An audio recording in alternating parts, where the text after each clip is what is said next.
What is up, everybody, and welcome, or hopefully in some cases welcome back, to Headlocks and Hot Packs.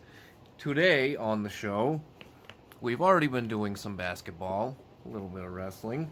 Today we're going to be doing some more wrestling as we hit the time machine back to 1991 to check out a set of wrestling trading cards out of the trusty old WCW binder. I've had this thing for a long time. Very long time. Numerous sets in here, but today we're going to be taking a look at, I guess, kind of an infamous set. As soon as you guys see the first page, I'm sure it will bring back some memories for a lot of people. We're going to be looking at, as I hit the camera, 1991's WCW Impel series. Now, I couldn't tell you, for the life of me, what else Impel ever made other than these WCW cards.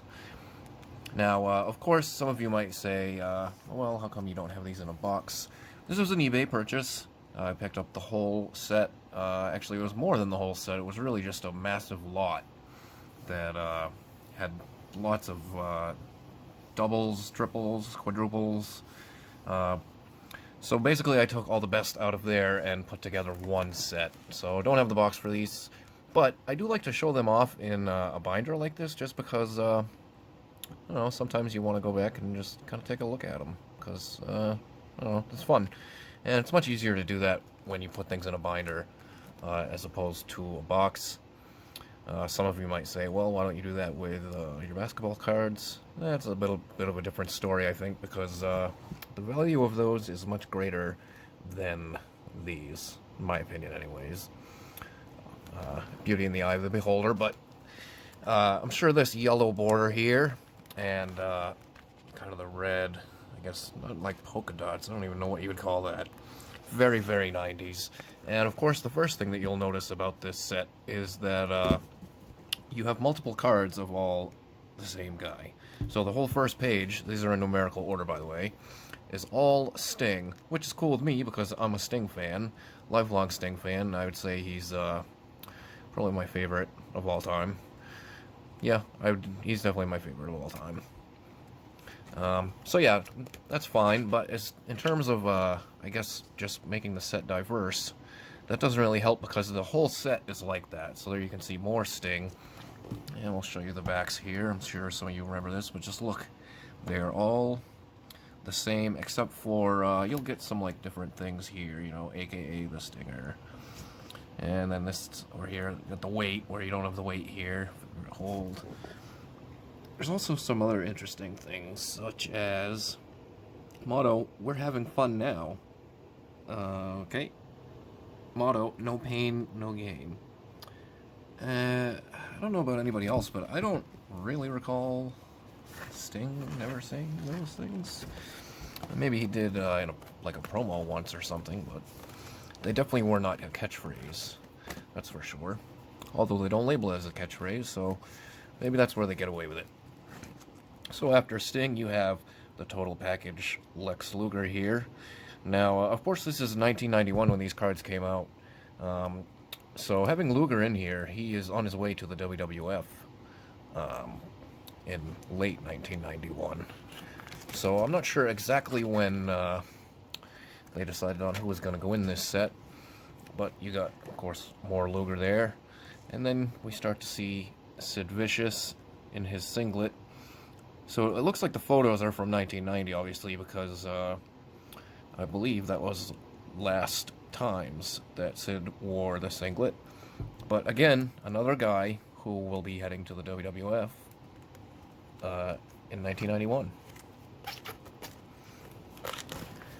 And we've got more Sid Vicious there.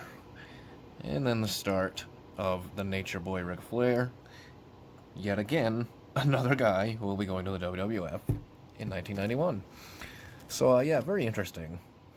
Another interesting thing about Sid here is, I don't know exactly which card it is. It might be one of these.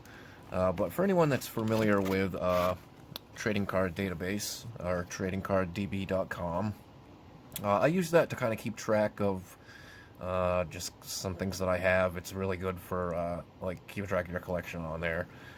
Uh, Something that you don't have to pay for. Whereas I think Beckett allows you to do that, but you have to pay for it. I'm pretty sure, or at least last time I remember you did. But they also have pricing on there, and which is like reported from, I guess, people, what they have paid recently or seen a card go for recently. So you kind of get a mixed bag of pricing, but we'll go back to the Sids here, just since we're talking about them. But apparently one of these Sids goes for, I don't know, like, all of them go for like $1 to $3 a piece. And it was kind of the same with the Sting, and also kind of the same with Ric Flair as well. So, like I said, I paid $10 for a massive lot of all of these, plus more. Full page Ric Flair there. So, what that says to me is that someone got massively ripped off. The most expensive card, according to Trading Card DB, in this set is actually one of the Steiner brothers, which went for, I think, around, I want to say it was like $8. Again, I don't know which one it is, but apparently that was the case. And we have AA Arn Anderson there. And we are going to get a color change in the set coming up here shortly, as it's kind of separated by singles competitors, and then we'll have one with tag teams, and then another that's kind of like managers, announcers, just like basic personalities. Flying Brian Pillman, was a big fan of Flying Brian, and the Loose Cannon character, of course, was very, very good for its time, way ahead of its time. The Z-Man, just kind of randomly thrown in there, only 3 of him. For those that remember Z-Man, Tom Zenk, he always had a lot of potential, but never really amounted to much. And Terry Taylor, I'm sure everybody remembers him mostly as the Red Rooster. They have him in here as Terry Taylor and not as the Tailor-Made Man, which was basically a Ted DiBiase $1 Million Man ripoff. And then we got Dirty Dutch, Zeb Coulter for recent WWE fans. Another little three-peat here, Mr. Wall Street. Yet again, another guy who will be heading to the WWF. Of course, that is the father of Bo Dallas and Bray Wyatt, Erwin R. Shyster. And then we have El Gigante. Again, another man going to the WWF eventually. Giant Gonzalez. And I think we all remember him mostly for his ring attire that made him kind of look like I guess like a Sasquatch with the bodysuit. Or a Sam Squamch for Trailer Park Boy fans. And we have Tommy Rich. And then at the bottom here, we have Ricky Morton. And they have him in the singles competitors because I believe at this time that Gibson was out with like a torn ACL, torn MCL, or all of the above. He blew out his knee, basically. And there was a short time there where like Ricky Morton was on his own, and then he kind of turned heel and joined Terry Runnels, who was known as Alexander York. And here we get the first switch up in colors with the red border and I guess kind of like the little black checkers there for the tag teams. And we got a number of Steiner brothers. I guess I'll show you the back of Steiner brothers. Go with the green there. Now they're swapping it up. Favorite actor for Rick, Jack Nicholson, and for Scott, Marlon Brando. Motto, it's not my fault. So that's where Gene Snitsky got it, I guess. And we have more Steiner brothers, and then on the bottom right, the start of the new Fabulous Freebirds.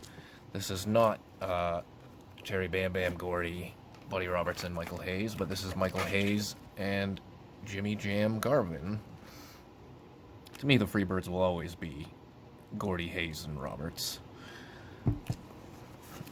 Garvin, I don't know, he never... I just always pictured him more as a singles competitor. And then we have the Southern Boys. Tracy Smothers and Steve Armstrong. Of course, Steve Armstrong is brother of the Road Dogg, son of Bullet Bob. And then we have Doom, which is the Natural Butch Reed, and of course, Ron Simmons, first African-American WCW World Heavyweight Champion. And finishing it up with Doom, this is kind of interesting here, is obviously this is just one picture, and they just kind of split it down the middle, and it looks like they even cut out their manager, who we're going to see next here, Teddy Long. And we get the green coloration there with the pink border, and more black little check marks. And that's kind of the personality part of it. And as you can see, the back of that one, they go with the yellow motto, "We gonna rule the world, baby." Of course, we all know that his new motto is, "Let's make it a tag team match, playa." And this is the last page, finishing up the 162 card set with more personalities. You've got good old JR Jim Ross. There he is again, interviewing Lex Luger, and again interviewing Lex Luger. And here he is standing with Missy Hyatt, but this is a Missy Hyatt card. More Missy Hyatt. Another Missy Hyatt, and finishing up with Missy Hyatt, and then of course the checklists. So that is WCW's 1991 Impel trading card set. Again, like I said, you can pick these up on eBay for probably around $10, maybe even a little bit less, and I might have even got free shipping on it too. I can't remember. Definitely, I guess, infamous in the wrestling card trading world for its lack of, I don't know, is there a word like spectacularity? Probably not, but I think you get what I'm saying. There's just nothing really special about it. I guess that was kind of the case with the majority of the wrestling trading cards during this era. Of course, WWF's 1991 Classic set wasn't really much to write home about, and who knows, that might even be lurking in this binder for a future episode of Headlocks and Hot Packs. Meaning, we will definitely look at them in a future episode of Headlocks and Hot Packs. So, that's going to do it for this episode of Headlocks and Hot Packs. I hope that you all enjoyed it. If you did, please go ahead and hit that subscribe button. We've got more coming up on the way. We'll be opening up some more basketball cards again soon. Again, more eBay purchases that have been showing up at the house. We will be checking those out as well. We got wrestling figures, as you can see in the wrestling room here with my Vanna White hands. Always gonna have lots of good stuff to look at here on Headlocks and Hot Packs. Thank you for tuning in. Again, hit that subscribe button, and we will see you next time.